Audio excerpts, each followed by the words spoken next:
tala'y aming nakita, kaya't kami nagsipunta upang sa puwan sumamba.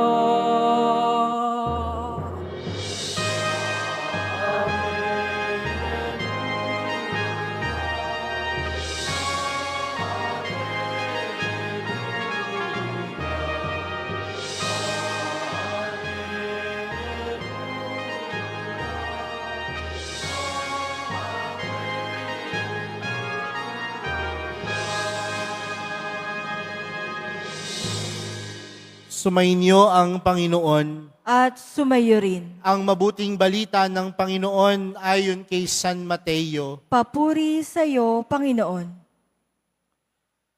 Si Jesus ay pinanganak sa Bethlehem ng Judea noong kapanahunan ni Haring Herodes.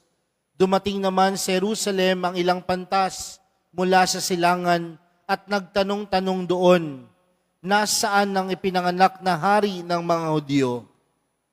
Nakita namin sa silangan ng kanyang tala at naparito kami upang sambahin siya. Nang mabalitaan ito ni Haring Herodes, siya'y naligalig, gayon din ang buong Jerusalem. Kaya't tinipon niya ang lahat ng punong saserdote at mga eskriba sa Israel at itinanong sa kanila kung saan ipinanganak ang Mesiyas. Sa Bethlehem po ng Judea, tugon nila. Ganito ang sinulat ng propeta. At ikaw, Bethlehem sa lupain ng Huda, ay hindi nga huli sa mga pangunahing bayan ng Huda, sapagkat sa iyo lilitaw ang isang pinuno na mamamahala sa aking bayang Israel. Nang mabatid ito, lihim na ipinatawag ni Herodes ang mga pantas at itinanong kung kailan lumitaw ang tala, at pinalakad niya sila patungong Bethlehem matapos pagbilinan ng ganito. Huwag kayo, humayo kayo, at inyong hanaping mabuti ang sanggol. Kapag inyong natagpuan, ibalita agad ninyo sa akin upang ako may makasamba sa kanya.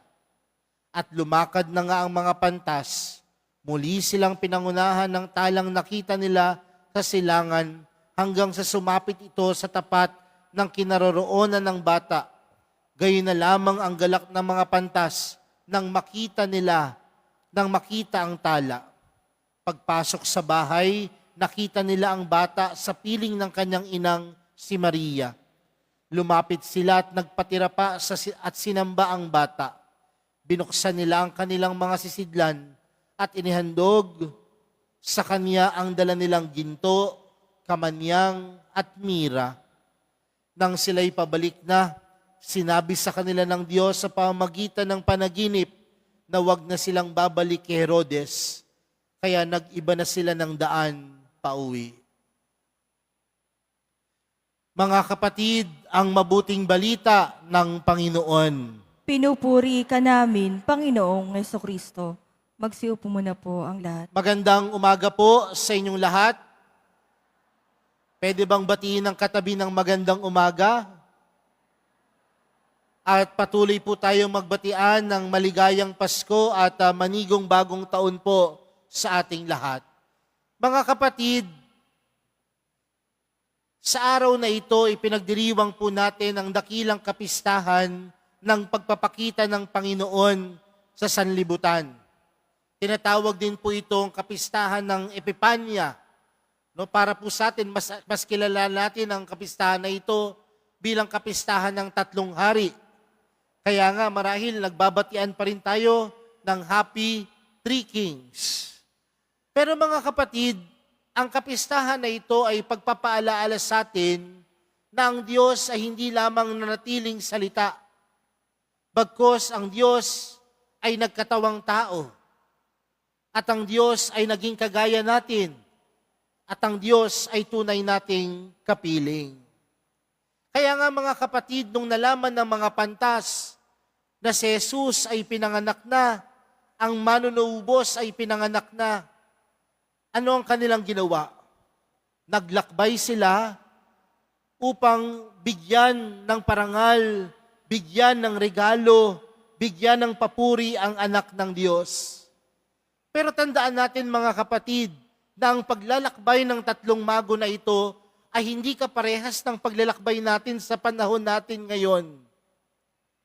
Sa panahon natin ngayon, kapag hindi mo alam ang isang lugar, itatype mo lang, dadalhin ka na sa lugar na iyon. Meron tayong mga applications, may Waze, merong Google Maps, at kung ano-ano pa. Pero nung panahon na iyon, walang ganong mga teknolohiya. Pero, meron silang tala. At paano nakita ng mga mago ang tala? Simple lamang, tumingala sila. Kaya nakita ng mga mago ang tala dahil sa kanilang pagtingala. Hindi nila makikita ang tala kapag sila'y nakayuko, kapag sila'y nakatingin sa sahig. Ngunit nakita nila ang tala sa pagtingala nila. At tuwing kailan tayo tumitingala, mga kapatid, kung meron tayong gustong maabot.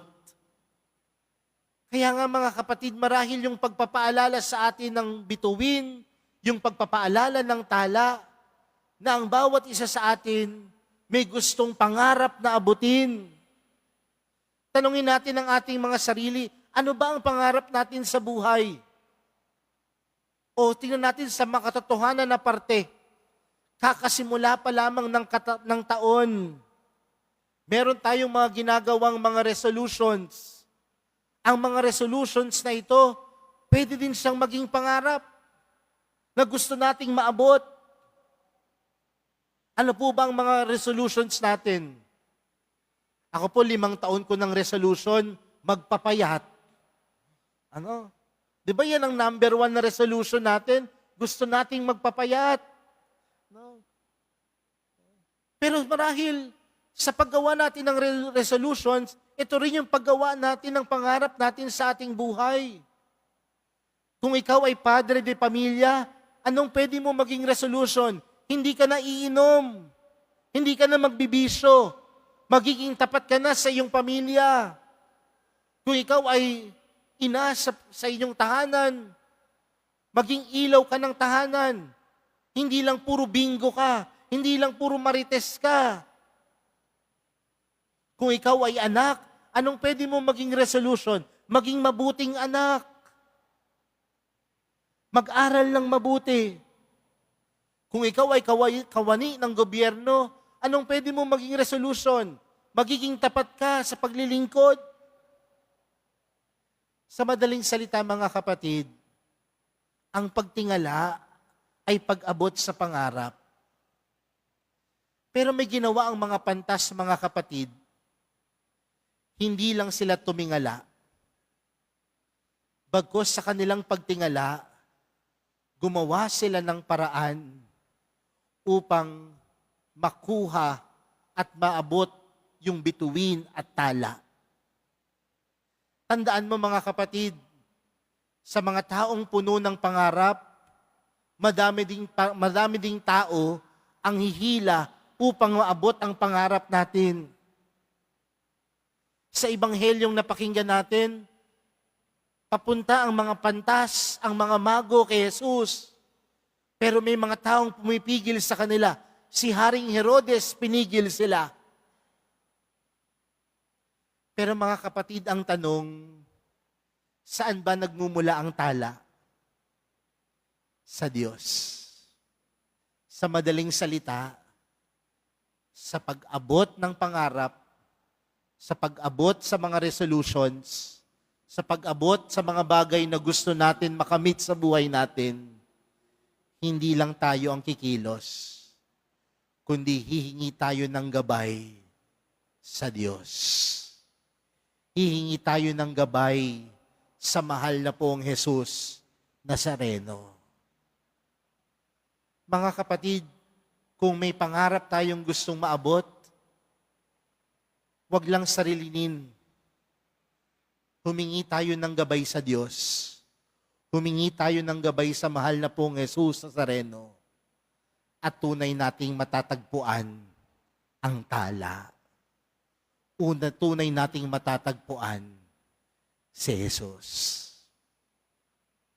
Kaya nga, mga kapatid, kung gagawa man tayo ng mga plano ngayong taon na ito, isa lamang po ang aking kahilingan. Isama po natin ang Diyos sa mga plano natin sa ating buhay. Isama natin ang plano ng Diyos sa mga planong ginagawa natin sa ating buhay. Pangalawang bagay, mga kapatid, doon sa Ebanghelyo, sinabi nang sila'y pabalik na ang mga pantas, sinabi sa kanila ng Diyos sa pamagitan ng panaginip na wag na silang babalik kay Herodes. Kaya nag-iba na sila ng daan. Natagpuan ng mga pantas si Jesus. At anong hamon sa atin, mga kapatid, dito?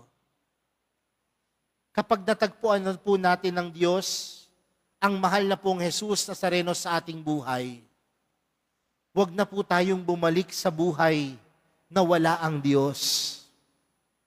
Kapag natagpuan na po natin si Jesus sa ating mga puso, huwag na po tayong bumalik sa buhay na wala si Jesus. Dahil ang buhay na wala si Jesus, madilim, kulang, puno ng kalungkutan. Pero kung nasa puso ang Panginoon, kung buhay ang Panginoon sa ating puso, nandoon ang kanyang pagmamahal at nandoon ang kanyang pagsama sa atin. Uulitin ko, mga kapatid, kung natagpuan mo na ang mahal na pong Jesus Nazareno sa iyong buhay, huwag ka nang bumalik sa buhay na wala ang mahal na pong Jesus Nazareno. Sa madaling salita, kung umalis ka na sa buhay kadiliman, huwag ka nang bumalik sa buhay na madilim.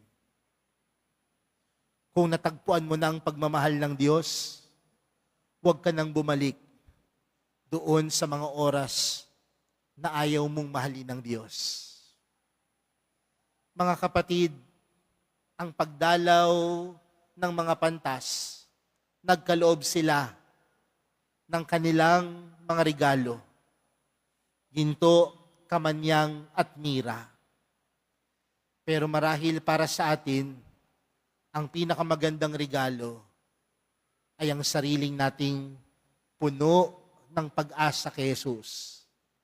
Ang sarili natin, ang mga puso natin na puno ng pagmamahal kay Jesus.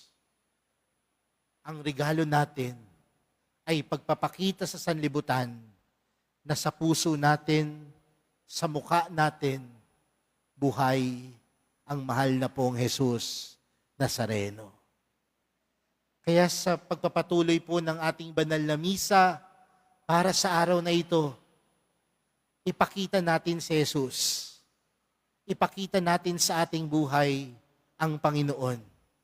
At sa pagpapakita natin sa Panginoon sa ibang tao, tunay tayong nagkakaloob sa Kanya, higit pa ng ginto, kamanyang at mira. Amen.